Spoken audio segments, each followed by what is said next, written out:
Life has its story, and every chapter tells of challenges and others' successes.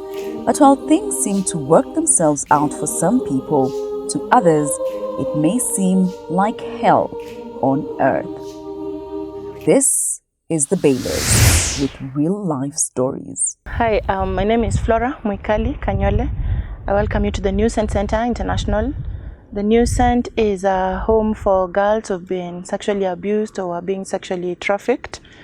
And we started the home for them in 2015, 8th of June. First by picking the girls who are at the market, Teller Market. We've cleaned up the Teller Market of street girls. And then now we've moved to a wider range where we've gone to Kangundo. Most of the girls are coming from Kangundo sub-county and Matungulu sub-county of the Machakos county, though we have had girls from other counties who've come and found a refuge here at the Safe Haven. This is our home that is now a home to 61 girls, but overall the New Scent has been a home to 75 girls. As we may have known, last year became a year when sexual abuse really went high, defilement went high, cases of trafficking went high, early marriages went high, and New Scent was handy to have some girls rescued and brought here for a short time and either reconnected to their families or moved to other homes where they would be taken care of. I remember we've had to we rescued about 4 girls who were expectant, and we were able to connect them with our other homes where their needs would be taken care of. So we've also had other girls from different places who are either lost or they had run away and they come to the center, they find a home for a week, a day, 3 months, as we reconnect them through the Office of the Children to their families or places where they would be taken care of. But currently it's a home to 61 children, 60 girls and 1 boy.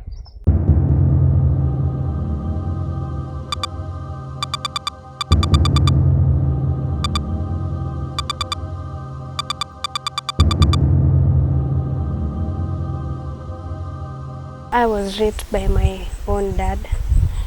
It happened that I was first raped by my relative. At first I didn't know that he was my relative, but I came to learn after that he was my relative.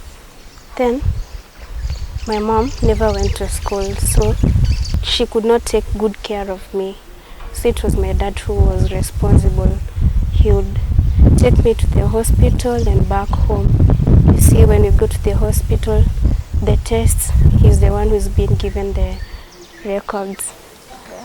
So one day, it was on a Sunday, when he went, we didn't go together. He went alone, and when he came back, he told me that the doctor never tested me or syphilis, gonorrhea, and he has a doubt that I might have syphilis and gonorrhea, so that the doctor had told him to come and make a test. He told me to lie down with him. I refused at first. Then he told me that it's the doctor who has sent him to come and do the test for me. And since he had shown me the pictures of ladies who had been sick for gonorrhea and all that, so I was scared. I accepted, in mind having that I'll get helped if I have syphilis, that I'll be healed, I'll be treated. Then after some days I asked him for the results. He never responded. He came once again and told me that I forgot about the test. I want to test again. Then I was like, this man is taking advantage of me. So I told him I had not healed completely after the first rape. He told me that if I dare tell anyone, he's going to kill me. So it was like a routine. Every week he has to lie down with me, and it was not that good. He would beat me up and then lies down with me.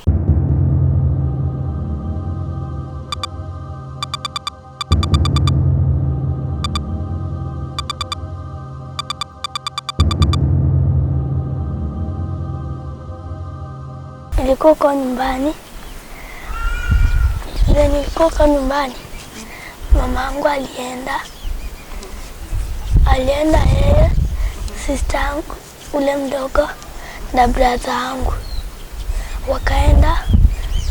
Mimi nikabaki huko na baba yangu. Hiyo kesho ingine baba yangu akaniambia nilale na yeye. Alafu akanitoa nguo, akanifanyia tabia mbaya.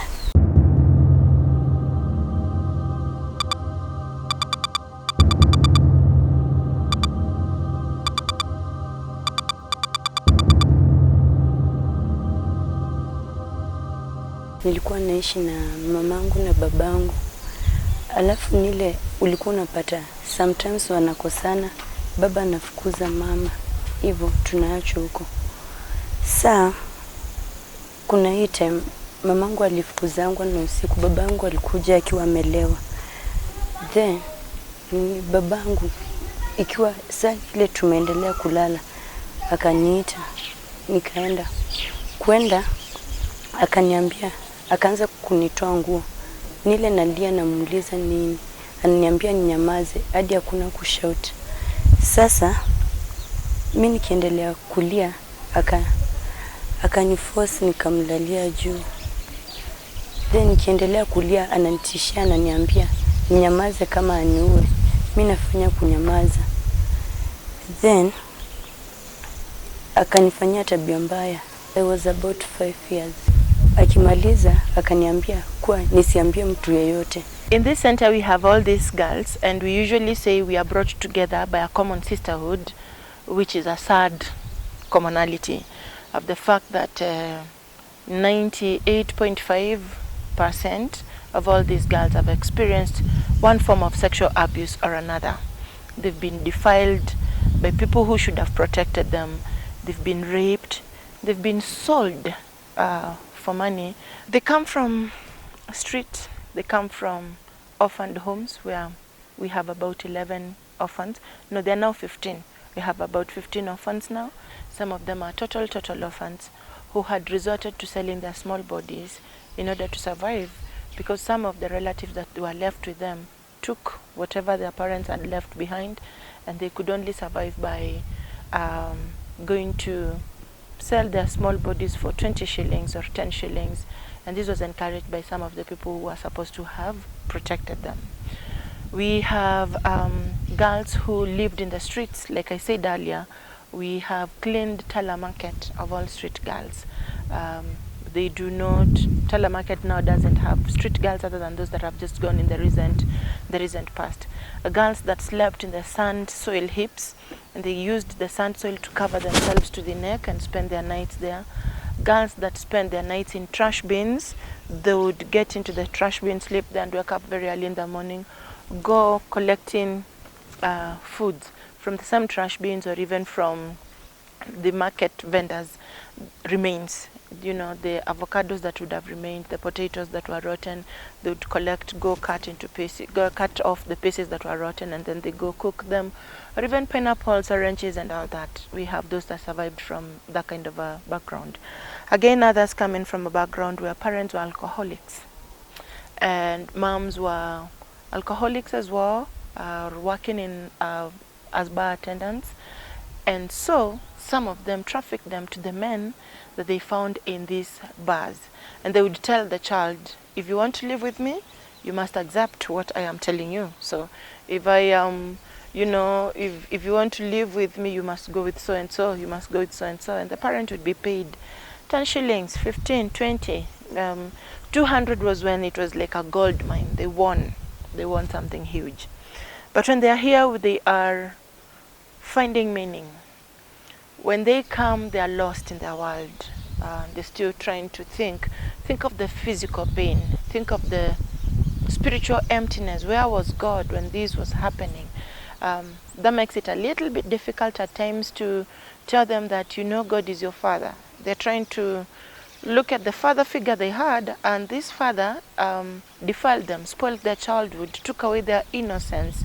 They're wondering why, if you tell me about God being a father, but God has helped us to walk with them and realize that God being the father is different from their father or their stepfather who abused them. So we are deprogramming and programming, so to speak, taking the slate that was defiled, innocence that was taken away, a life of brokenness that was created, and trying to make whole out of what has been in fragments or has been fragmented. Take a picture of a pot, a clay pot, when it's been broken, and you're taking the pieces and putting them together, so attempting to make a whole pot out of the pieces of a broken pot. That's what we are attempting to do. As we follow God, this is what God does with us. We are all broken in one way or another, but when we surrender ourselves to Him and allow Him, He works in our lives and makes whole out of what was fragmented and broken completely. Yeah.